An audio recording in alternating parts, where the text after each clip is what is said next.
Whispers of a confrontation, secrets in the shadows. Dive deep into Dracula's Chapter 26 and journey with us through this thrilling tale.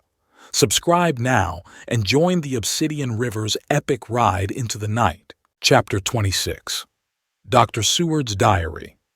29 October. This is written in the train from Varna to Galatz. Last night we all assembled a little before the time of sunset. Each of us had done his work as well as he could. So far as thought and endeavor and opportunity go, we are prepared for the whole of our journey and for our work when we get to Galatz. When the usual time came round, Mrs. Harker prepared herself for her hypnotic effort, and after a longer and more serious effort on the part of Van Helsing than has been usually necessary, she sank into the trance. Usually she speaks on a hint, but this time the professor had to ask her questions, and to ask them pretty resolutely before we could learn anything. At last her answer came. "I can see nothing. We are still. There are no waves lapping, but only a steady swirl of water softly running against the hawser. I can hear men's voices calling near and far, and the roll and creak of oars in the rowlocks. A gun is fired somewhere. The echo of it seems far away. There is tramping of feet overhead, and ropes and chains are dragged along. What is this? There is a gleam of light. I can feel the air blowing upon me." Here she stopped. She had risen, as if impulsively, from where she lay on the sofa, and raised both her hands, palms upwards, as if lifting a weight. Van Helsing and I looked at each other with understanding. Quincy raised his eyebrows slightly and looked at her intently, whilst Harker's hand instinctively closed round the hilt of his kukri. There was a long pause. We all knew that the time when she could speak was passing, but we felt that it was useless to say anything. Suddenly she sat up, and as she opened her eyes said sweetly, "Would none of you like a cup of tea? You must all be so tired." We could only make her happy, and so acquiesced. She bustled off to get tea. When she had gone, Van Helsing said, "You see, my friends, he is close to land. He has left his earth chest, but he has yet to get on shore. In the night he may lie hidden somewhere, but if he be not carried on shore, or if the ship do not touch it, he cannot achieve the land. In such case he can, if it be in the night, change his form and can jump or fly on shore as he did at Whitby. But if the day come before he get on shore, then, unless he be carried, he cannot escape. And if he be carried, then the customs men may discover what the box contain. Thus, in fine, if he escape not on shore tonight or before dawn, there will be the whole day lost to him. We may then arrive in time, for if he escape not at night, we shall come on him in daytime, boxed up and at our mercy, for he dare not be his true self, awake and visible, lest he be discovered." There was no more to be said, so we waited in patience until the dawn, at which time we might learn more from Mrs. Harker. Early this morning we listened, with breathless anxiety, for her response in her trance. The hypnotic stage was even longer in coming than before, and when it came the time remaining until full sunrise was so short that we began to despair. Van Helsing seemed to throw his whole soul into the effort. At last, in obedience to his will, she made reply, "All is dark. I hear lapping water level with me and some creaking as of wood on wood." She paused, and the red sun shot up. "We must wait till tonight. And so it is that we are traveling towards Galatz in an agony of expectation. We are due to arrive between 2 and 3 in the morning, but already, at Bucharest, we are 3 hours late, so we cannot possibly get in till well after sunup. Thus we shall have 2 more hypnotic messages from Mrs. Harker. Either or both may possibly throw more light on what is happening. Later. Sunset has come and gone. Fortunately, it came at a time when there was no distraction, for had it occurred whilst we were at a station, we might not have secured the necessary calm and isolation. Mrs. Harker yielded to the hypnotic influence even less readily than this morning, I am in fear that her power of reading the Count's sensations may die away just when we want it most. It seems to me that her imagination is beginning to work. While she has been in the trance hitherto, she has confined herself to the simplest of facts. If this goes on, it may ultimately mislead us.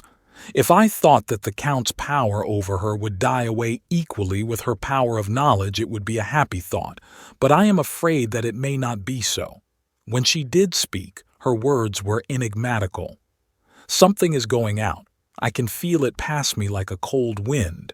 I can hear far off, confused sounds, as of men talking in strange tongues, fierce falling water and the howling of wolves. She stopped, and a shudder ran through her, increasing in intensity for a few seconds, till, at the end, she shook as though in a palsy. She said no more, even in answer to the professor's imperative questioning. When she woke from the trance, she was cold and exhausted and languid, but her mind was all alert. She could not remember anything but asked what she had said. When she was told, she pondered over it deeply for a long time and in silence. The 30th of October, 7 a.m. We are near Galatz now, and I may not have time to write later. Sunrise this morning was anxiously looked for by us all. Knowing of the increasing difficulty of procuring the hypnotic trance, Van Helsing began his passes earlier than usual. They produced no effect, however, until the regular time, when she yielded with a still greater difficulty, only a minute before the sun rose. The professor lost no time in his questioning. Her answer came with equal quickness. All is dark. I hear water swirling by, level with my ears, and the creaking of wood on wood. Cattle low far off. There is another sound, a queer one like— She stopped and grew white, and whiter still. Go on, speak, I command you, said Van Helsing in an agonized voice. At the same time there was despair in his eyes, for the risen sun was reddening even Mrs. Harker's pale face. She opened her eyes, and we all started as she said, sweetly and seemingly with the utmost unconcern, "Oh, Professor, why ask me to do what you know I can't? I don't remember anything." Then, seeing the look of amazement on our faces, she said, turning from one to the other with a troubled look, "What have I said? What have I done? I know nothing, only that I was lying here half asleep and heard you say, 'Go on, speak, I command you.' It seems so funny to hear you order me about as if I were a bad child." "Oh, Madam Mina," he said sadly, "it is proof, if proof be needed, of how I love and honor you when a word for your good, spoken more earnest than ever, can seem so strange because it is to order her whom I am proud to obey. The whistles are sounding. We are nearing Galatz. We are on fire with anxiety and eagerness." Mina Harker's journal, the 30th of October. Mr. Morris took me to the hotel where our rooms had been ordered by telegraph, he being the one who could best be spared, since he does not speak any foreign language. The forces were distributed much as they had been at Varna, except that Lord Godalming went to the vice-consul, as his rank might serve as an immediate guarantee of some sort to the official, we being in extreme hurry. Jonathan and the two doctors went to the shipping agent to learn particulars of the arrival of the Tsarina Catherine. Later, Lord Godalming has returned. The consul is away, and the vice-consul sick, so the routine work has been attended to by a clerk. He was very obliging and offered to do anything in his power. Jonathan Harker's journal, 30 October. At 9 o'clock, Dr. Van Helsing, Dr. Seward, and I called on Messrs. Mackenzie and Amp Steinkopf, the agents of the London firm of Hapgood. They had received a wire from London in answer to Lord Godalming's telegraphed request, asking us to show them any civility in their power. They were more than kind and courteous, and took us at once on board the Tsarina Catherine, which lay at anchor out in the river harbor. There we saw the captain, Donaldson by name, who told us of his voyage. He said that in all his life he had never had so favorable a run. "Man," he said, "but it made us afeard, for we expected that we should have to pay for it with some rare piece of ill luck so as to keep up the average. It's no canny to run frae London to the Black Sea with a wind ahint you, as though the deal himself were blawing on your sail for his end purpose. And all the time we could no speer a thing. Gin we were nigh a ship or a port or a headland, a fog fell on us and travelled with us, till when after it had lifted and we looked out, the dale a thing could we see. We ran by Gibraltar without being able to signal. Until we came to the Dardanelles and had to wait to get our permit to pass, we never were within hail o' aught. At first I inclined to slack off sail and beat about till the fog was lifted, but whiles I thought that if the Dale was minded to get us into the Black Sea quick, he was like to do it whether we would or no. If we had a quick voyage, it would be no to our miscredit with the owners, or no hurt to our traffic. And the old mon who had served his ain purpose wad be decently grateful to us for no hindering him. This mixture of simplicity and cunning, of superstition and commercial reasoning aroused Van Helsing, who said, "Mine friend, that devil is more clever than he is thought by some, and he know when he meet his match." The skipper was not displeased with the compliment and went on. When we got past the Bosphorus, the men began to grumble. Some of them, the Romanians, came and asked me to heave overboard a big box which had been put on board by a queer-looking old man just before we had started frae London. I had seen them speer at the fellow and put out their twa fingers when they saw him, to guard against the evil eye. Man! But the superstition of foreigners is perfectly ridiculous. I sent them about their business pretty quick, but as just after a fog closed in on us, I felt a wee bit as they did anent something, though I wouldn't say it was agin the big box. Well, on we went, and as the fog didn't let up for 5 days, I juiced let the wind carry us, for if the Dale wanted to get somewheres, well, he would fetch it up a reet, and if he didn't, well, we'd keep a sharp lookout anyhow. Sure enough, we had a fair way and deep water all the time. And 2 days ago, when the morning sun came through the fog, we found ourselves just in the river opposite Galatz. The Romanians were wild and wanted me right or wrong to take out the box and fling it in the river. I had to argue with them about it with a handspike, and when the last of them rose off the deck with his head in his hand, I had convinced them that evil eye or no evil eye, the property and the trust of my owners were better in my hands than in the river Danube. They had, mind ye, taken the box on the deck ready to fling in, and as it was marked Galatz via Varna, I thought I'd let it lie till we discharged in the port and get rid at althogither. We didn't do much clearing that day, and had to remain the nicht at anchor. But in the morning, braw and early, an hour before sunup, a man came aboard with an order written to him from England to receive a box marked for one Count Dracula.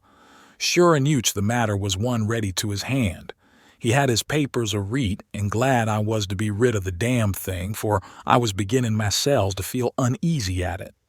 If the Dale did have any luggage aboard the ship, I'm thinking it was nane either than that same. What was the name of the man who took it? Asked Dr. Van Helsing with restrained eagerness. I'll be telling you quick, he answered, and stepping down to his cabin, produced a receipt signed Emanuel Hildesheim.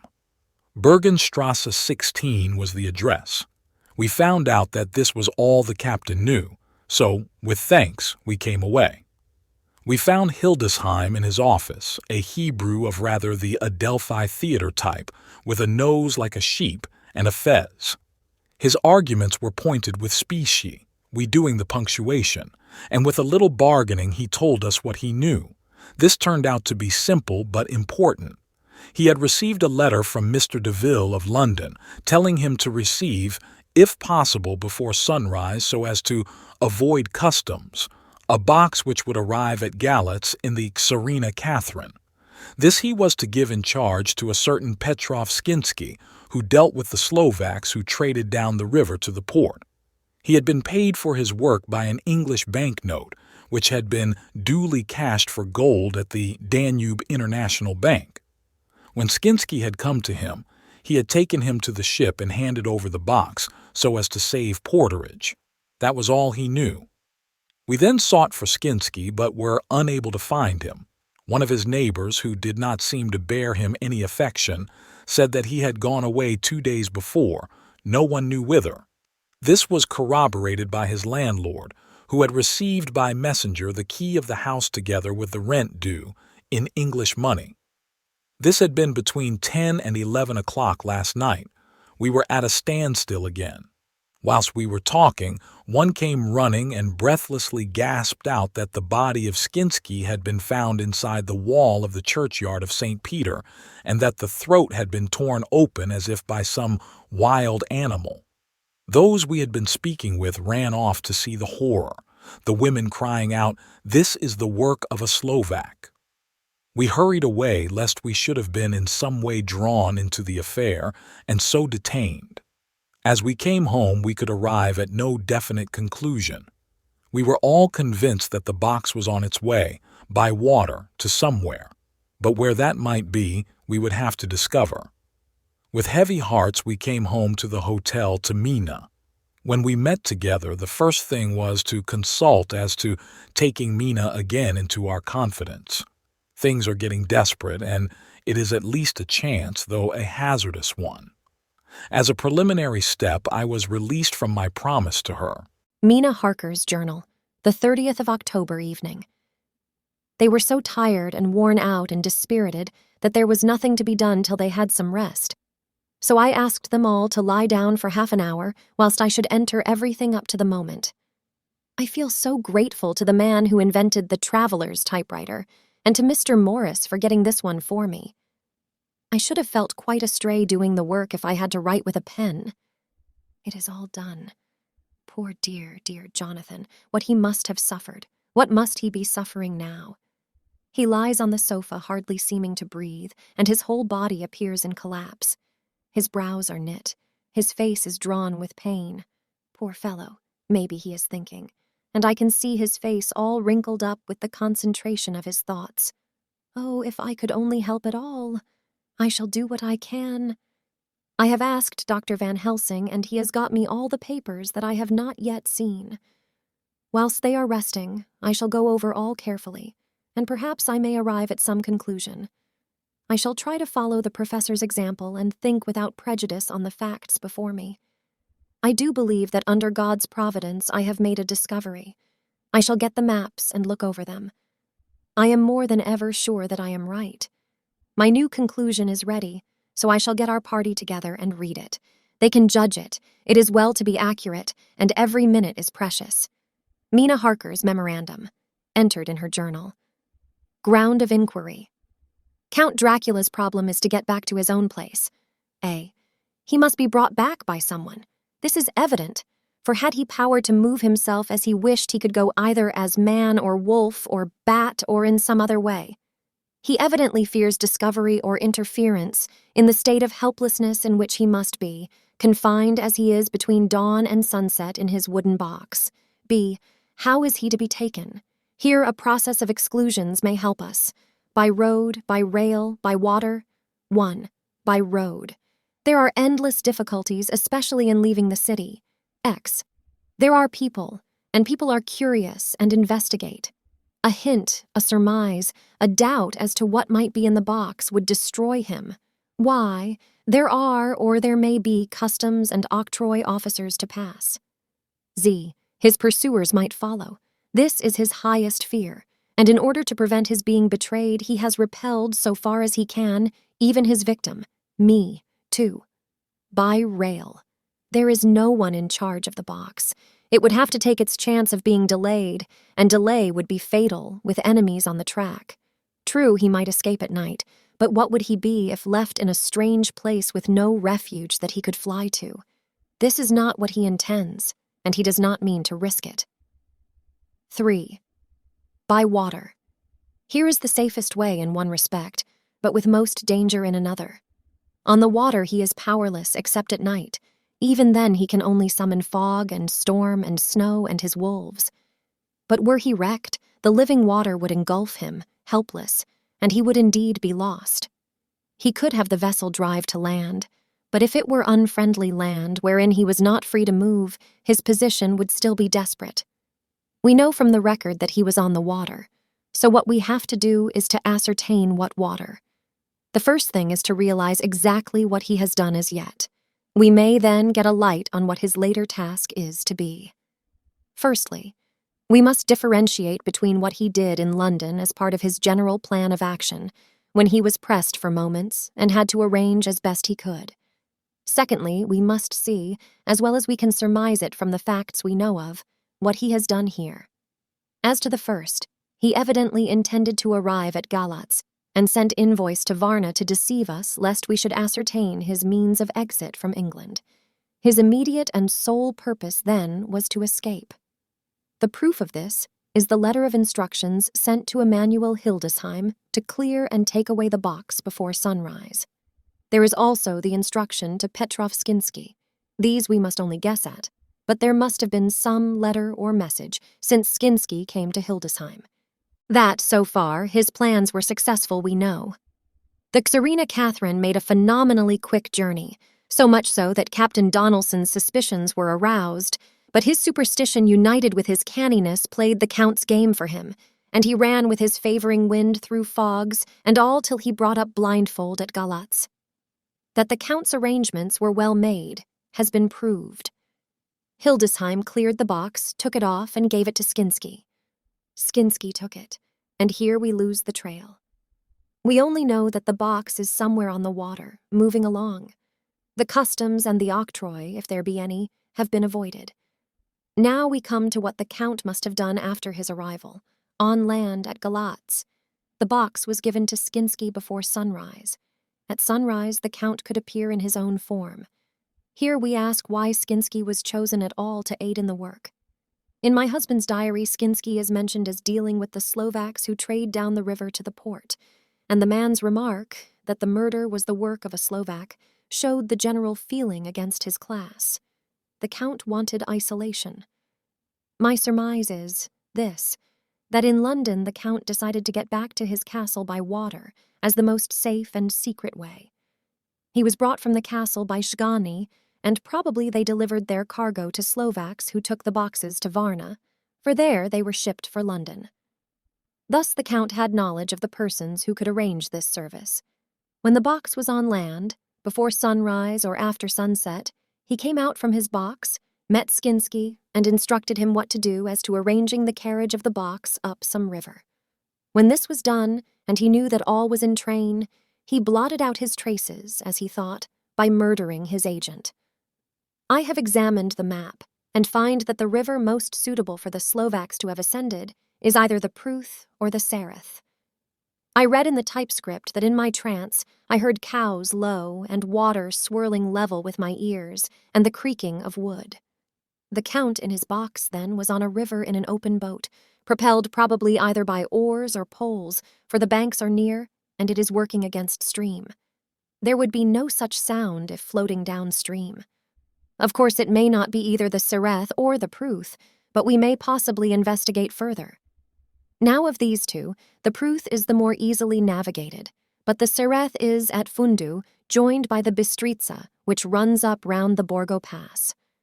The loop it makes is manifestly as close to Dracula's castle as can be got by water. Mina Harker's journal continued. When I had done reading, Jonathan took me in his arms and kissed me. The others kept shaking me by both hands, and Dr. Van Helsing said, "Our dear Madam Mina is once more our teacher. Her eyes have been where we were blinded. Now we are on the track once again, and this time we may succeed. Our enemy is at his most helpless, and if we can come on him by day, on the water, our task will be over. He has a start, but he is powerless to hasten, as he may not leave his box lest those who carry him may suspect. For them to suspect would be to prompt them to throw him in the stream where he perish. This he knows and will not. Now, men, to our council of war, for here and now we must plan what each and all shall do." "I shall get a steam launch and follow him," said Lord Godalming.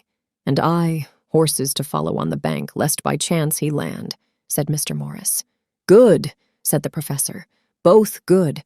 But neither must go alone. There must be force to overcome force if need be. The Slovak is strong and rough, and he carries rude arms." All the men smiled, for amongst them they carried a small arsenal. Said Mr. Morris, "I have brought some Winchesters. They are pretty handy in a crowd, and there may be wolves."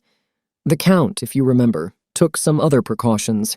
He made some requisitions on others that Mrs. Harker could not quite hear or understand. "We must be ready at all points." Dr. Seward said, "I think I had better go with Quincy. We have been accustomed to hunt together, and we two, well armed, will be a match for whatever may come along. You must not be alone, Art. It may be necessary to fight the Slovaks, and a chance thrust, for I don't suppose these fellows carry guns, would undo all our plans. There must be no chances this time. We shall not rest until the Count's head and body have been separated, and we are sure that he cannot reincarnate." He looked at Jonathan as he spoke, and Jonathan looked at me. I could see that the poor dear was torn about in his mind. Of course he wanted to be with me, but then the boat service would, most likely, be the one which would destroy the vampire. Why did I hesitate to write the word? He was silent a while, and during his silence Dr. Van Helsing spoke. "Friend Jonathan, this is to you for twice reasons. First, because you are young and brave and can fight, and all energies may be needed at the last, and again that it is your right to destroy him, that which has wrought such woe to you and yours. Be not afraid for Madam Mina. She will be my care, if I may. I am old. My legs are not so quick to run as once, and I am not used to ride so long or to pursue as need be or to fight with lethal weapons. But I can be of other service. I can fight in other way, and I can die if need be as well as younger men. Now let me say that what I would is this. While you, my Lord Godalming, and friend Jonathan go in your so swift little steamboat up the river, and whilst John and Quincy guard the bank where perchance he might be landed, I will take Madam Mina right into the heart of the enemy's country. Whilst the old fox is tied in his box, floating on the running stream whence he cannot escape to land, where he dares not raise the lid of his coffin box lest his Slovak carriers should in fear leave him to perish, we shall go in the track where Jonathan went, from Bistritz over the Borgo, and find our way to the castle of Dracula. Here, Madam Mina's hypnotic power will surely help, and we shall find our way, all dark and unknown otherwise, after the first sunrise when we are near that fateful place. There is much to be done, and other places to be made sanctify, so that that nest of vipers be obliterated." Here Jonathan interrupted him hotly. "Do you mean to say, Professor Van Helsing, that you would bring Mina, in her sad case and tainted as she is with that devil's illness, right into the jaws of his death trap? Not for the world, not for heaven or hell." He became almost speechless for a minute, and then went on. "Do you know what the place is? Have you seen that awful den of hellish infamy, with the very moonlight alive with grisly shapes, and every speck of dust that whirls in the wind, a devouring monster in embryo? Have you felt the vampire's lips upon your throat?" Here he turned to me, and as his eyes lit on my forehead, he threw up his arms with a cry, "Oh my God, what have we done to have this terror upon us?" And he sank down on the sofa in a collapse of misery. The professor's voice, as he spoke in clear, sweet tones, which seemed to vibrate in the air, calmed us all. "Oh, my friend, it is because I would save Madam Mina from that awful place that I would go. God forbid that I should take her into that place. There is work, wild work, to be done there, that her eyes may not see. We men here, all save Jonathan, have seen with their own eyes what is to be done before that place can be purified. Remember that we are in terrible straits. If the Count escape us this time, and he is strong and subtle and cunning, he may choose to sleep him for a century, and then in time our dear one," he took my hand, "would come to him to keep him company, and would be as those others that you, Jonathan, saw. You have told us of their gloating lips. You heard their ribald laugh as they clutched the moving bag that the Count threw to them. You shudder, and well may it be. Forgive me that I make you so much pain, but it is necessary. My friend, is it not a dire need for the which I am giving, possibly my life? If it were that anyone went into that place to stay, it is I who would have to go to keep them company. Do as you will, said Jonathan, with a sob that shook him all over. "We are in the hands of God." Later. Oh, it did me good to see the way that these brave men worked. How can women help loving men when they are so earnest and so true and so brave? And too, it made me think of the wonderful power of money. What can it not do when it is properly applied? And what might it do when basely used? I felt so thankful that Lord Godalming is rich, and that both he and Mr. Morris, who also has plenty of money, are willing to spend it so freely. For if they did not, our little expedition could not start, either so promptly or so well equipped, as it will within another hour. It is not 3 hours since it was arranged what part each of us was to do, and now Lord Godalming and Jonathan have a lovely steam launch, with steam up ready to start at a moment's notice. Dr. Seward and Mr. Morris have 6 good horses, well appointed. We have all the maps and appliances of various kinds that can be had. Professor Van Helsing and I are to leave by the 11:40 train tonight for Veresti, where we are to get a carriage to drive to the Borgo Pass. We are bringing a good deal of ready money, as we are to buy a carriage and horses. We shall drive ourselves, for we have no one whom we can trust in the matter. The professor knows something of a great many languages, so we shall get on all right. We have all got arms, even for me a large-bore revolver. Jonathan would not be happy unless I was armed like the rest. Alas, I cannot carry one arm that the rest do. The scar on my forehead forbids that. Dear Dr. Van Helsing comforts me by telling me that I am fully armed as there may be wolves. The weather is getting colder every hour, and there are snow flurries which come and go as warnings. Later. It took all my courage to say goodbye to my darling. We may never meet again. Courage, Mina. The professor is looking at you keenly. His look is a warning. There must be no tears now, unless it may be that God will let them fall in gladness. Jonathan Harker's Journal, October 30th. Night. I am writing this in the light from the furnace door of the steam launch. Lord Godalming is firing up. He is an experienced hand at the work, as he has had for years a launch of his own on the Thames and another on the Norfolk Broads. Regarding our plans, we finally decided that Mina's guess was correct, and that if any waterway was chosen for the Count's escape back to his castle, the Sereth and then the Bistritza at its junction would be the one. We took it that somewhere about the 47th degree, north latitude, would be the place chosen for the crossing the country between the river and the Carpathians. We have no fear in running at good speed up the river at night. There is plenty of water and the banks are wide enough apart to make steaming, even in the dark, easy enough. Lord Godalming tells me to sleep for a while, as it is enough for the present for one to be on watch. But I cannot sleep. How can I, with the terrible danger hanging over my darling, and her going out into that awful place? My only comfort is that we are in the hands of God. Only for that faith it would be easier to die than to live, and so be quit of all the trouble. Mr. Morris and Dr. Seward were off on their long ride before we started. They are to keep up the right bank, far enough off to get on higher lands where they can see a good stretch of river and avoid the following of its curves. They have, for the first stages, 2 men to ride and lead their spare horses, 4 in all, so as not to excite curiosity. When they dismiss the men, which shall be shortly, they shall themselves look after the horses. It may be necessary for us to join forces. If so, they can mount our whole party. One of the saddles has a movable horn and can be easily adapted for Mina, if required. It is a wild adventure we are on. Here, as we are rushing along through the darkness, with the cold from the river seeming to rise up and strike us, with all the mysterious voices of the night around us, it all comes home. We seem to be drifting into unknown places and unknown ways, into a whole world of dark and dreadful things. Godalming is shutting the furnace door. 31 October. Still hurrying along. The day has come, and Godalming is sleeping. I am on watch.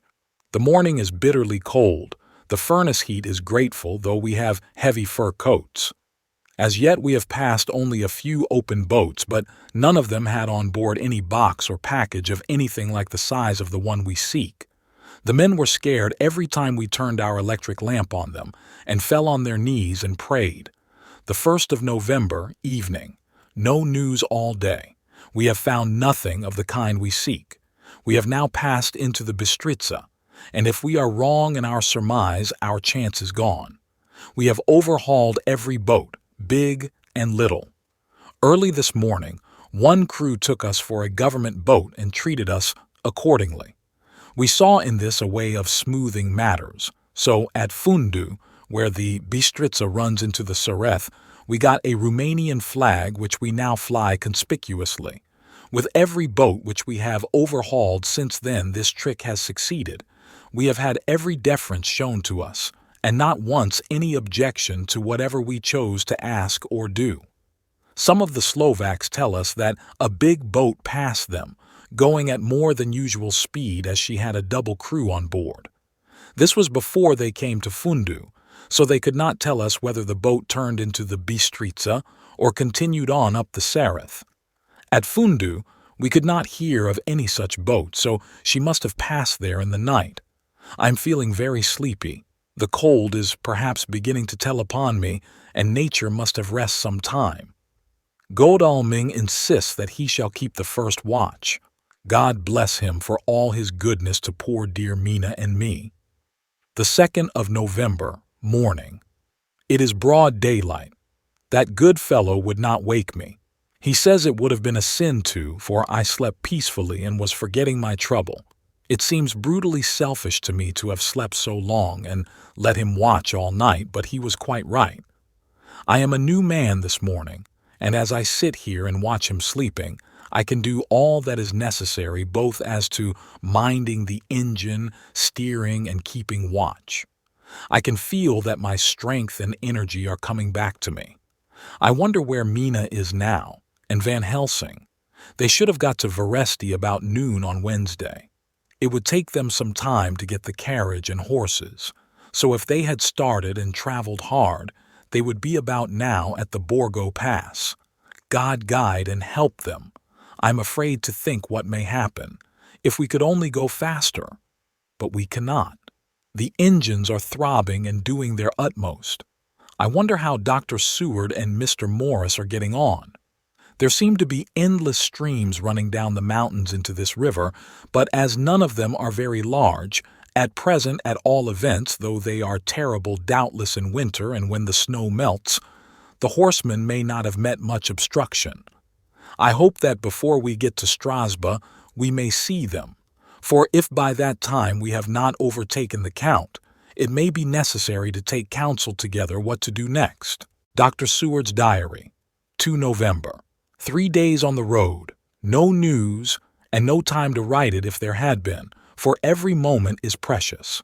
We have had only the rest needful for the horses, but we are both bearing it wonderfully. Those adventurous days of ours are turning up useful. We must push on. We shall never feel happy till we get the launch in sight again. 3 November. We heard at Fundu that the launch had gone up the Bistritza. I wish it wasn't so cold. There are signs of snow coming, and if it falls heavy, it will stop us. In such case, we must get a sledge and go on, Russian fashion. 4 November. Today we heard of the launch having been detained by an accident when trying to force a way up the rapids. The Slovak boats get up all right, by aid of a rope and steering with knowledge. Some went up only a few hours before. Godalming is an amateur fitter himself, and evidently it was he who put the launch in trim again. Finally, they got up the rapids all right with local help and are off on the chase afresh. I fear that the boat is not any better for the accident. The peasantry tell us that after she got upon smooth water again, she kept stopping every now and again so long as she was in sight. We must push on harder than ever. Our help may be wanted soon. Mina Harker's Journal. 31 October. Arrived at Veresti at noon. The professor tells me that this morning at dawn he could hardly hypnotize me at all, and that all I could say was, "Dark and quiet." He is off now buying a carriage and horses. He says that he will later on try to buy additional horses so that we may be able to change them on the way. We have something more than 70 miles before us. The country is lovely and most interesting. If only we were under different conditions, how delightful it would be to see it all. If Jonathan and I were driving through it alone, what a pleasure it would be. To stop and see people and learn something of their life, and to fill our minds and memories with all the color and picturesqueness of the whole wild, beautiful country and the quaint people. But, alas. Later. Dr. Van Helsing has returned. He has got the carriage and horses. We are to have some dinner and to start in an hour. The landlady is putting us up a huge basket of provisions. It seems enough for a company of soldiers. The professor encourages her and whispers to me that it may be a week before we can get any good food again. He has been shopping too, and has sent home such a wonderful lot of fur coats and wraps and all sorts of warm things. There will not be any chance of our being cold. We shall soon be off. I am afraid to think what may happen to us. We are truly in the hands of God. He alone knows what may be, and I pray him with all the strength of my sad and humble soul that he will watch over my beloved husband, that whatever may happen, Jonathan may know that I loved him and honored him more than I can say, and that my latest and truest thought will be always for him. As the night folds and mysteries unravel, Obsidian River thanks you for venturing into Dracula's dark world. Hit that subscribe button and the bell icon for more thrilling tales. Until our next dark rendezvous,